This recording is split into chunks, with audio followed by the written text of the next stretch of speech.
Hello friends, welcome back to my channel. तो बढ़ते हैं इस सीरीज के 9th एपिसोड की तरफ। एपिसोड के स्टार्ट में हमें दिखाया जाता है कि सीहन को गाड़ी में नहीं जाना था, इसलिए चंगमू को उसे कैरी करके ले जाना पड़ा। सीहन बोली, तुम जानते हो चंगमू मुझे पसंद करता है, उसने मुझे खुद बताया। वो तो इसे लेमिंग समझ रही थी और चंगमू भी वहीं खड़े होकर उससे पूछने लगा कि उसने तुम्हें ऐसा कब बताया था। एंड सीहन ने उसे सीक्रेट बता दिया कि चंगमू ही ग्रैंड मास्टर है, उसने मुझे बताया था कि वो मुझे लाइक करता है। फिर जब चंगमू ने उसे पूछा कि क्या तुम भी उसे लाइक करती हो, तो तब तक हमारी सीहन सो चुकी थी। नेक्स्ट सीन में यू और यंग को दिखाया गया, जिनकी एक अच्छी सी रोमांटिक लाइफ स्टार्ट हो चुकी है। यू उससे कहती है कि मुझे किसिस करना बंद करो वरना मैं तुम्हें हिट कर दूंगी। पर यंग उसकी मार खाने के लिए भी तैयार हो गया। कहने लगा, अगर मुझे हिट करने से तुम्हें सुकून मिलता है तो चाहे मार लो, लेकिन मैं तुम्हें किसिस करना बंद नहीं करूंगा। यहाँ सीहन को कुछ याद नहीं आता कि मैं कल रात घर कैसे पहुंची। मुझे चंगमू की बात मानकर ड्रिंक नहीं करनी चाहिए थी। इसके बाद उसे ग्रैंड मास्टर का मैसेज आया, जिसने लिखा था कि तुमने सोल डेजर्ट के लिए काफी अच्छा आर्टिकल लिखा, यकीनन वो भी तुम्हें इसके लिए अप्रिशिएट करेंगे। और वो तो ये देखकर खुश होने लगी कि चंगमू को अभी तक पता नहीं चला कि मैं उसका सच जान गई हूँ। वैसे मैं भी कितनी अच्छी एक्ट्रेस हूँ ना। वो तो अच्छा है कि मैंने एक्टिंग में अपना कैरियर स्टार्ट नहीं किया, वरना सारे रिकॉर्ड तोड़ देती। पीछे से चंगमू बोला, हाँ हमें भी ऐसा ही लगता है। बेचारी सीहन एक बार फिर एम्बैरेस हो गई कि चंगमू जान गया है कि मुझे उसकी असलियत का पता था। बेचारी सोचने लगी कि ऐसा मेरे साथ ही क्यों होता है। रुई और चंगमू को तो उस पर काफी हंसी आई। उसे बताया कि मैं रुई को शॉपिंग पर लेकर जाने वाला हूँ, तुम भी जल्दी से रेडी हो जाओ अगर तुम्हारा कल रात का नशा उतर गया हो तो।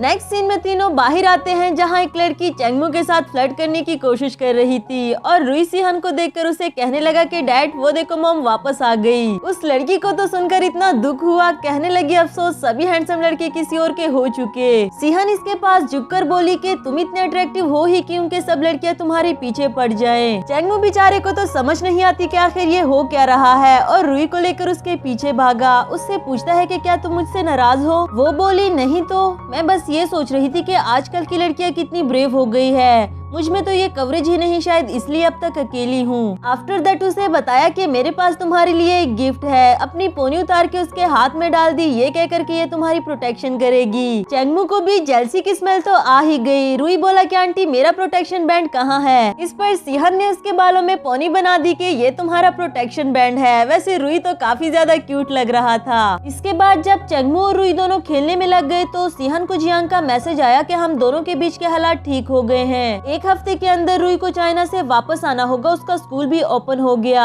वो तो ये सोचकर परेशान हो गई कि जब रुई यहाँ से चला जाएगा तो मुझे भी चंगमू के घर से वापस जाना होगा। नेक्स्ट सीन यंग पर आता है, जो कि यू के साथ सेल्फी लेकर चंगमू को सेंड करने वाला था और उसे ये खुशखबरी भी सुनाना चाहता है, लेकिन यू ने उसे ऐसा करने से मना कर दिया बिकॉज वो अभी चंगमू को नहीं बताना चाहती। कहने लगी, अगर तुमने किसी को भी बताया तो मैं तुमसे ब्रेकअप कर लूंगी। यंग के पेट में कोई बात रहती तो नहीं, लेकिन उसे ब्रेकअप भी नहीं चाहिए था, आखिर इतने मुश्किल से तो उसे हासिल किया। यहाँ चंगमू अपने प्रोटेक्शन बैंड को देखकर काफी खुश हो रहा था और सीहन उससे पूछने लगी कि क्या तुम मुझे डेजर्ट बनाना सिखा सकते हो। असल में आजकल मेरी प्रोग्रेस कुछ खास अच्छी नहीं चल रही। मैं अपने ऑडियंस को डेजर्ट बनाना सिखाना चाहती हूँ, पर जब मुझे खुद ही नहीं आता तो उन्हें कैसे सिखाऊं। जबकि असल वजह तो ये थी कि रुई के जाने के बाद सीहन को भी अपने घर जाना होगा और अपने सारे एक्सपेंसेस खुद ही उठाने होंगे। चंगमू ने भी उसे सिखाने के लिए हाँ कर दिया और इसके बाद हमें सोल डेजर्ट का सीन दिखाया गया, जो अब काफी अच्छा चलने लगा है। भाई ने उनको खुशखबरी सुनाई कि हमारा शो फिर से सिटी का नंबर 1 डेजर्ट शो बन गया है। सभी ये बात सुनकर खुश हो गए, लेकिन चंगमू के लिए ये नॉर्मल बात थी। कहने लगा कि कुछ दिनों से सबने काफी मेहनत की, तो क्यों ना कल का दिन ऑफ ले लो।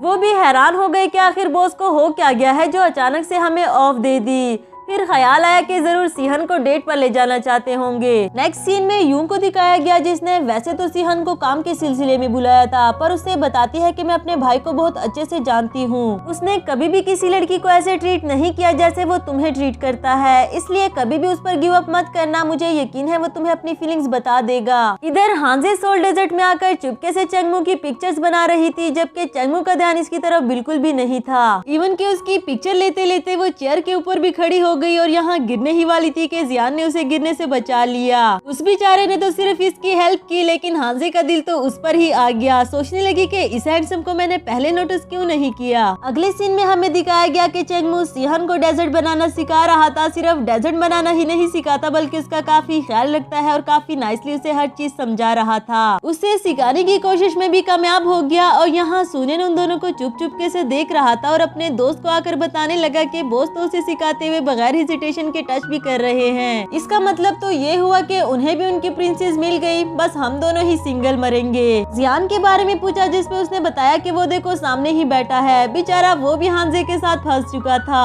जियान ने उसे बताया कि देखो हमारे लिए चीजें मुश्किल मत करो, अगर ये सब कुछ तुम हमारे बॉस की वजह से कर रही हो तो मैं तुम्हें बता दूं कि वो किसी और को पसंद करता है। जिसपे हांजे बोली तुम्हें समझ नहीं आ रहा, कितने स्टूपिड हो तुम, मैं अब चेंगमू को पसंद नहीं करती बल्कि तुम्हें पसंद करती हूँ। बेचारा वो बोला कि तुम्हें मुझ में क्या पसंद आ गया है, मुझे बता दो ताकि मैं उसे चेंज कर दूं और ये किस्सा ही खत्म हो जाए। पर अब जब इसे पसंद आ ही गया है तो उसकी हिम्मत कि इसे मना कर दे। हांजे ने तो उसका फोन भी लेकर अपना नंबर गर्लफ्रेंड के नाम से सेव कर दिया। जियान बोला लेकिन मैं इसके लिए कब राजी हुआ, एंड वो बोली कि तुमसे पूछने की जरूरत ही नहीं, ये सब मेरे लिए जल्दी जल्दी से पैक कर दो। अब तुम चाहो या ना चाहो मेरे बॉयफ्रेंड बन चुके, अब चलो मेरे साथ ये सब कुछ उठा कर लेके जाओ। यहाँ बई उसे देखकर उस पर हंस रहा था और सिहान को भी बताया कि हांजे जियान को पसंद करने लगी है। चाहे उसके दिल में अभी हांजे के लिए कोई फीलिंग्स नहीं, लेकिन जल्दी ही वो भी इसके प्यार में पड़ जाएगा। जब वो भी बई से लड़कों को पटाने की एडवाइस लेती है तो इस पर बई कहने लगा कि तुम्हें तो बॉस को पटाने की जरूरत नहीं, वो तो ऑलरेडी ही तुम्हें अपना दिल दे चुका।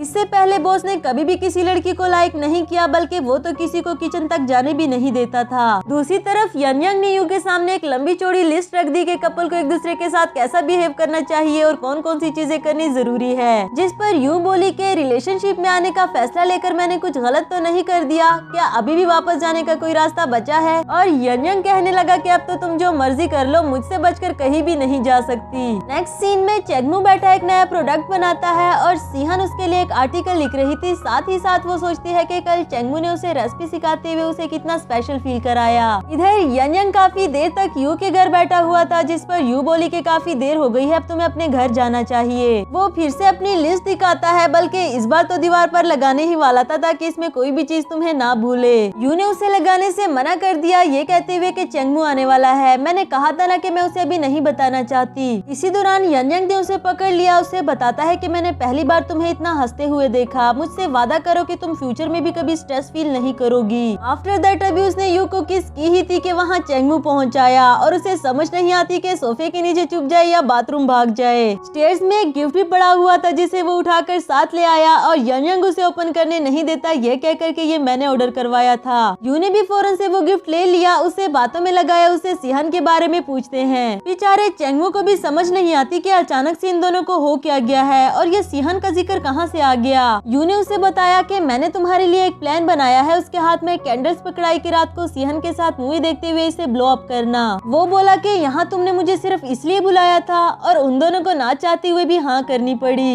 इसके बाद जाते हुए यनयंग से कहने लगा कि अगर तुम्हारा काम खत्म हो गया है तो तुम भी मेरे साथ चलो, लेकिन उसने बहाना कर दिया कि अभी मुझे यू से कुछ जरूरी बात करनी है। नेक्स्ट सीन में उसने घर आकर कैंडल्स ब्लो अप की और सिहान ने भी रुई को सुला दिया था। चेंगमू से पूछता है कि अभी कुछ ज्यादा देर तो नहीं हुई, क्या हम साथ बैठकर मूवी देखें। सिहान भी उसके पास बैठकर सोचने लगी कि आज रात जरूर कुछ रोमांटिक होने वाला है, क्या पता चेंगमू मुझे अपनी फीलिंग्स ही कन्फेस कर दे। पर जब यहाँ चेंगमू ने देखने के लिए एनिमल चैनल लगा दिया तो बेचारी सिहान के अरमानों पर तो पानी ही फिर गया। कहने लगी तो आज रात देर तक जाकर हम ये वाला चैनल देखने वाले थे, जिस पर चेंगमू बोला कि अगर तुम्हें नहीं पसंद तो हम कुछ और लगा लेते हैं। वही रुई के चिल्लाने की आवाज आई और ये दोनों भागते हुए उसके पास गए। रुई ने बताया कि मैंने एक बुरा ख्वाब देखा। जब मैं घर वापस गया तो मॉम और डैड में से वहाँ कोई भी नहीं था। क्या उन्होंने मुझे यहाँ इसलिए भेजा क्योंकि मैं उन पर बर्डन था? चेंगमू ने उसे बताया कि वो सिर्फ एक बुरा ख्वाब था और सिहान भी उसे समझाती है कि गॉडफादर और आंटी तुम्हें मिस कर रहे थे ना, इसलिए मॉम ने तुम्हें हमारे पास भेज दिया। पर ये बर्डन का वर्ड सुनकर चेंगमू को फिर से अपना बचपन याद आ गया। वो रूम से बाहर आ जाता है और उसकी तबीयत काफी ज्यादा खराब हो गई। इसी के साथ हमारा ये वाला एपिसोड भी खत्म हुआ।